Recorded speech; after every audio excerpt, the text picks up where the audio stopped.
Number 4. The happiness police, extreme social control. Japan developed one of the most subtle and effective social control systems in the modern world. Not through brute force or obvious state surveillance, but through constant psychological pressure and community vigilance that would make any authoritarian regime envious of its efficiency in producing absolute conformity. The concept of kuki wiyomo, reading the air, forces Japanese to constantly analyze the mood, expectations, and needs of everyone around, adapting behavior, tone of voice, facial expressions, and even body posture to what is socially appropriate at the specific moment. Not following these unwritten rules, which constantly change depending on context, results in gradual social ostracism, loss of employment opportunities, and community isolation that can last for years. Even more sinister is the jichikai system, neighborhood associations that function as community surveillance networks officially sanctioned by the government. Neighbors observe and report inappropriate behaviors through formal reporting systems. If you didn't separate trash correctly, there are more than 30 different categories in some cities. If you made noise after 10 p.m., if you didn't greet neighbors appropriately, if your curtains stayed closed too long. The result is a society where people live in constant anxiety about how they're being perceived and judged. Research by the National Institute of Mental Health shows that 78% of Japanese report feeling constant social stress, and 45% admit they act completely differently when alone. Number 5. Karoshi, when work literally kills. Japan created a specific word for something that shouldn't exist in any civilized society. Karoshi, death from overwork. Officially, about 2,000 Japanese die from karoshi annually, but occupational health specialists estimate the real number is 10 times higher. The forms of karoshi are brutally varied. Heart attacks of executives who worked 100 hours weekly for consecutive months. Strokes of employees who didn't take time off for years. Suicides of workers who could no longer bear psychological pressure. Death from exhaustion of people who collapsed in offices and died before anyone noticed. What makes karoshi even darker is that it's socially accepted, even admired as demonstration of corporate loyalty. Dying from work exhaustion is seen as an honorable way to demonstrate dedication, and funerals of karoshi victims frequently celebrate the admirable devotion of the deceased to the company. Companies simply found creative ways to circumvent regulations, forcing employees to work voluntarily at home, register fewer hours than they actually work, use point systems that penalize those who don't work weekends, or create cultures where refusing overtime results in promotions to less desirable positions. Number 6. Ijime, bullying elevated to the art of cruelty. Bullying in Japan, known as Ijime, is not just common childhood aggression. It's a codified system of psychological torture that begins in elementary school and extends into corporate adult life, destroying lives with surgical efficiency. In Japanese schools, Ijime is practiced with impressive psychological sophistication. They're not just punches, kicks, or direct insults. Victims are systematically isolated through coordinated campaigns. No one talks to them for months. Their belongings disappear regularly.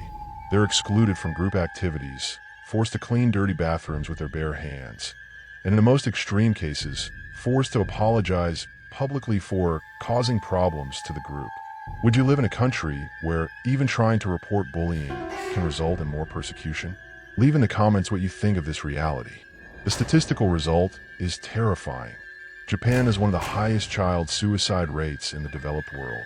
In 2023, more than 500 Japanese children took their own lives, many leaving detailed letters explaining they could no longer bear systematic Ijime. In the corporate environment, Ijime evolves into power harassment. Subordinates are publicly humiliated during meetings, overloaded with impossible work to complete, psychologically tortured through social isolation, and manipulated until they resign or suffer complete mental breakdowns. Number 7. Death as spectacle. Seppuku and the glorification of suicide. No country in the developed world developed such a complex, romanticized, and culturally integrated relationship with suicide as Japan. Seppuku may have been officially abolished more than a century ago, but its psychological influence remains deeply rooted in modern Japanese culture. Suicide in Japan is not seen only as escape from suffering, but as a valid way to preserve honor, assume responsibility for failures, protect others from consequences, and even as demonstration of love or loyalty. This mentality results in terrifying statistics. More than 20,000 Japanese commit suicide annually. Even more disturbing is the fatal responsibility culture that permeates all levels of society. Executives kill themselves when companies fail or face scandals. Teachers when students suicide or commit crimes. Parents when children cause social problems. In 2023, the CEO of Japan Airlines committed suicide after an air accident that killed 12 people. The most macabre place of this culture is Aokigahara Forest, known worldwide as the Suicide Forest. Annually, more than 100 people specifically choose this location to take their lives, following elaborate rituals that include leaving personal objects on specific trails and writing final letters on specific trees. Number 8. Shikata Jie Nai. The philosophy of accepting misfortune. One of the most revealing and psychologically destructive phrases of the Japanese psyche is Shikata Jie Nai. There's nothing that can be done. This philosophy preaches passive acceptance of terrible, unjust, or abusive situations, explaining much about how Japan manages to maintain social stability through paralysis of individual resistance. Shikata Jie Nai is not just Buddhist resignation or philosophical stoicism. It's systematic cultural programming that teaches Japanese from childhood not to resist abusive situations, not to question authorities even when clearly wrong, and to accept unnecessary suffering as an inevitable part of human experience. This mentality allows systemic abuses to continue for decades without significant resistance.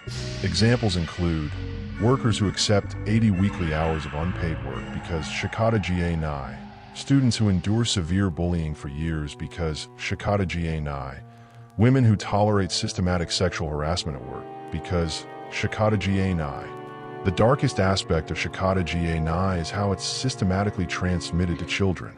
From early age, Japanese learn that questioning, resisting, or expressing discontent with unjust situations is problematic, selfish, and destructive to social harmony.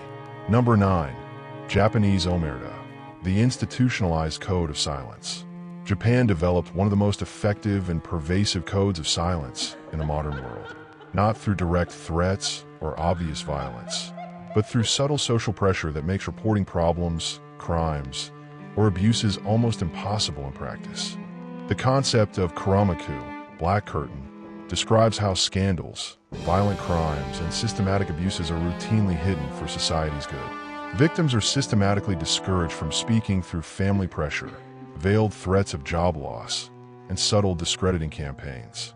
Documented concrete cases include hundreds of sexual abuse cases in schools that never reached police, fatal industrial accidents classified as operational misunderstandings, and a conservative estimate that less than 5% of sexual crimes in Japan are reported to police due to massive social pressure on victims.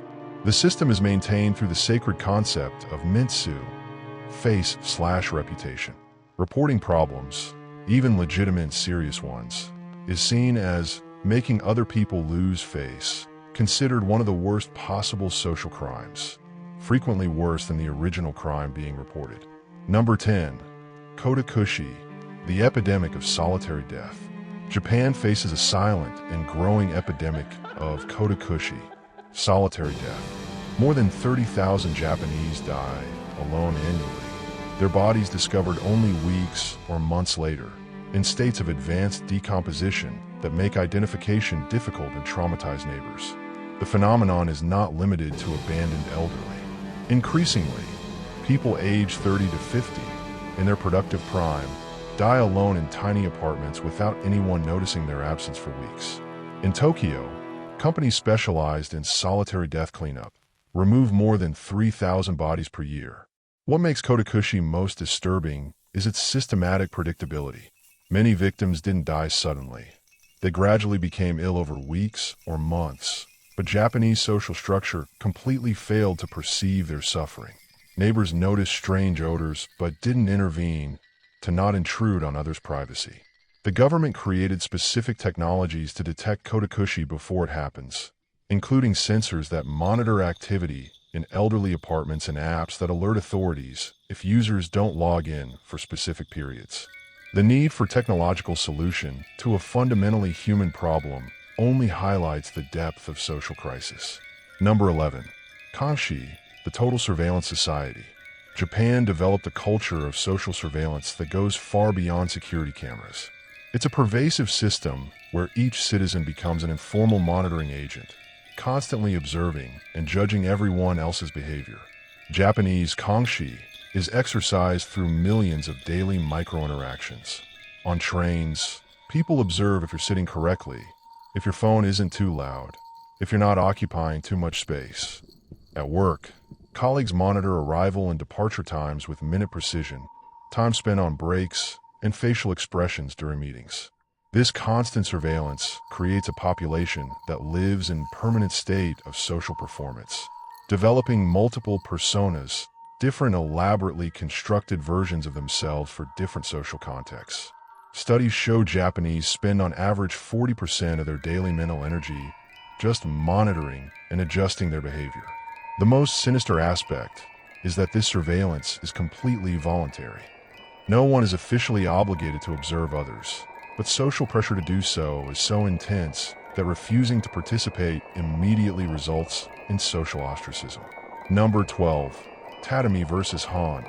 Institutionalized social schizophrenia. The most psychologically disturbing aspect of Japanese culture is the rigid division between tatami, public face, and Han, true feelings. This duality forces Japanese to essentially live two completely separate lives, creating a form of institutionalized social schizophrenia. Tatami is not just being polite. It's the constant construction and maintenance of a completely artificial personality for public consumption that can be diametrically opposite to the person's real feelings, desires, and values. Japanese spend decades perfecting their tatami personas. The psychological result is devastating. Research indicates most Japanese report feeling fundamentally disconnected from themselves and confused about who they really are. Constant maintenance of tatami requires enormous mental energy, contributing to high rates of anxiety, depression, and dissociative disorders. Even more disturbing is that many Japanese lose complete contact with their true Han after decades of systematic suppression. They literally become their tatami personas, forgetting who they were before intensive cultural socialization. Number 13. The human-robot manufacturing machine. The Japanese education system functions as a mass production machine that transforms creative and spontaneous children into conforming and obedient adults, sacrificing individuality and critical thinking in the name of social harmony and productive efficiency. Examination hell forces students to memorize information without developing critical thinking, creating generations of people capable of following complex instructions, but incapable of questioning authority or genuinely innovating. Children spend 12 to 14 hours daily studying, without time for play, creativity, or emotional development. Subscribe to the channel and discover more shocking realities about countries that hide their dark faces, because truth needs to be revealed. The system punishes any form of individuality. Students who stand out too much are forced to conform. Creative children are medicated to become more focused, and any questioning of educational methods is seen as unacceptable disrespect to authority. The result is adults who function perfectly within established systems, but are incapable of genuine adaptation, real innovation, or resistance to abusive situations. Japanese efficiency comes at the cost of individual humanity. Number 14. The cult of impossible perfection. Japanese society develops standards of perfection so unrealistically high that most people live in constant state of inadequacy, developing mental disorders and obsessive behaviors in the impossible attempt to achieve unattainable social ideals. Shokunin, obsession with perfect mastery, transforms simple activities into torturous rituals where any imperfection is seen as moral failure. Chefs spend decades just learning to cut vegetables. Artisans dedicate entire lives to techniques they never consider fully mastered. This obsession extends to all aspects of life. Physical appearance must be impeccable. Social behavior must be irreproachable. Professional performance must be perfect. The result is a population living in constant anxiety about their perceived inadequacy. Ikigai, reason for living, became a source of pressure instead of fulfillment, with people developing deep existential crises when they can't identify their perfect purpose in life. Number 15. The prison of harmony. The dark side of Japan. Demons, fears and traditions they hide from the world. Cutting-edge technology, global pop culture, exemplary education, organized and respectful society. When thinking about Japan, the image that comes to mind is of a country that has achieved the perfect balance between tradition and modernity. Zen temples alongside futuristic skyscrapers, punctual bullet trains crossing cherry blossom landscapes, polite people bowing respectfully on Tokyo's streets. But behind this facade of harmony and progress, there exists a Japan that tourism doesn't show, that international media prefers to ignore, and that the Japanese themselves keep carefully hidden. A country haunted by millennial demons, governed by suffocating social codes, obsessed with death, and trapped in traditions that would make any modern person question the limits between civilization and barbarism. There exists a Japan where suicide is romanticized as a form of honor, where children are psychologically tortured in bullying rituals that last for years, where adults literally die from work exhaustion, and where social pressure is so intense that millions of people simply disappear from society, locking themselves in rooms for decades. What city are you watching this video from? Tell me in the comments where you're speaking from and what you think about the difference between this reality and the image we have of Japan. Today, we'll take you on a journey through the darkest side of the land of the rising sun. We'll discover the yokai that still terrorize the Japanese imagination, the social behaviors that transform courtesy into psychological prison, the morbid relationship with death that made suicide almost a national ritual, and the ancestral traditions that continue happening far from the world's eyes. Prepare to discover that not everything that shines in Japan is gold. Sometimes, it's just the gleam of a katana blade ready to cut more than just flesh. Number 1. The Empire of Demons. Yokai that haunt modern Japan. While the Western world relegated its monsters to horror movies and fantasy books, Japan keeps its demons alive and active in everyday culture. The yokai, supernatural creatures from Japanese folklore, are not just ancient legends kept in museums. They inhabit the daily lives of millions of people, influence commercial behaviors, government decisions, and in many cases, are used to explain the inexplicable in a society that officially embraced scientific rationality. The most feared of all is the Akane, the demon that licks dirty bathrooms. It may seem grotesque and childish, but its presence in Japanese culture explains much about the national obsession with cleanliness that goes far beyond basic hygiene. Mothers still use Akane stories to teach children to maintain hygiene, but the influence goes further. Cleaning companies build billions annually exploiting this ancestral fear, and it's not uncommon to find adults who avoid using public bathrooms due to unconscious fear of this creature. Even more disturbing is the Kappa, an aquatic demon that drags people to lakes and rivers. This legend is directly linked to the more than 5,000 drowning deaths that Japan registers annually. One of the highest rates in the developed world, considering the country is an island. In many rural communities, especially among the elderly, the fear of Kappa is so real that people avoid swimming alone or approaching bodies of water at nightfall. The Gashidakuro, giant skeleton formed by the bones of people who died of starvation, represents one of the deepest fears of Japanese society, solitary and forgotten death. With population aging and increasing numbers of people living isolated, Gashidakuro stories have gained sinister new relevance. It's estimated that more than 30,000 Japanese die alone each year, discovered only weeks later in advanced decomposition. Number 2. Oni, the demons that live within us. If yokai represent external fears, Oni symbolize something even more terrifying, the demons we carry inside us. In traditional Japanese culture, every human being possesses an inner Oni, violent impulses, destructive desires, and capacities for evil that must be constantly controlled through iron discipline and absolute emotional suppression. This belief is not just outdated folklore.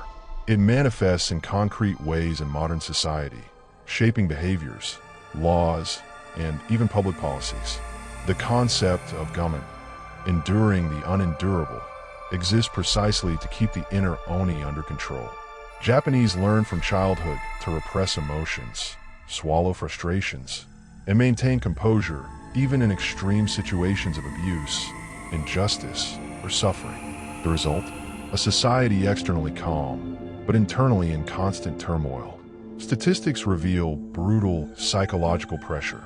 Japan has one of the highest rates of undiagnosed mental disorders in the developed world.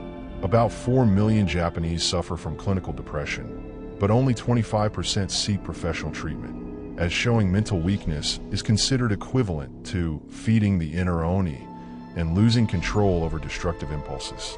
The Setsubon festivals, where Japanese throw beans at people dressed as oni while shouting, "Oni wa Soto," demons out, are not just harmless cultural tradition. They are collective psychological exorcism rituals, an attempt to symbolically expel the internal demons that society forces them to carry throughout the year. Number 3. Hikikomori, the demon of total seclusion. Perhaps no phenomenon better represents the dark side of modern Japan than hikikomori. Young people who completely isolate themselves from society, locked in their rooms for months, years, or even decades. Officially, there are more than 1.15 million hikikomoris in the country, but Ministry of Health specialists estimate the real number could reach 3 million. The phenomenon goes far beyond simple introversion or adolescent depression. Hikikomoris develop extreme social phobias, live exclusively online, and in severe cases, don't leave their room even to eat, drink water, or use the bathroom, depending completely on parents for basic survival. Some remain secluded for more than 2 decades, creating complex alternative realities through online games, anime, and virtual social networks. What's most frightening is that hikikomori is becoming culturally acceptable as a valid form of existence. Japanese families frequently hide the existence of hikikomori children out of social shame, creating a kind of social living dead. People who officially exist in government records, but have completely disappeared from public life. If you liked this investigation into Japan's dark side, like the video and subscribe to the channel for more content that reveals hidden realities behind cultures we admire. The Japanese economy even adapted to the phenomenon. There are delivery services specialized in hikikomoris, including food, hygiene products, and electronic equipment delivered through elaborate systems that avoid human contact. Some companies develop remote jobs specific for hikikomoris, allowing them to work without leaving home. Paradoxically, this perpetuates the condition by making it economically viable. The most insidious aspect of the Japanese social system is how it uses apparently positive concepts like harmony, respect, and collectivism to create a psychological prison from which it's almost impossible to escape without sacrificing relationships, career, and social acceptance. Harmony became disguised tyranny, where maintaining appearances of peace is more important than solving real problems, addressing injustices, or allowing necessary changes. Problems are swept under the rug instead of confronted. Extreme collectivism annihilates genuine individuality, forcing people to sacrifice personal dreams, emotional needs, and even mental health to maintain group functioning. Any prioritization of self over group is seen as unacceptable selfishness. The final result is a society that seems to function perfectly from the outside, but is full of deeply unhappy, mentally exhausted, and spiritually dead people who continue functioning because they know no alternative. Final reflection: the price of apparent perfection. After exploring the darkest aspects of Japanese society, a disturbing truth emerges. It's possible to create a society that seems perfect externally while systematically destroying the psychological and emotional well-being of its population. Japan achieves something many countries envy: social order, low crime, economic efficiency, and apparent harmony. But this success came at the cost of individual humanity, creating a system where people function as gears in a social machine that prioritizes conformity over genuine happiness.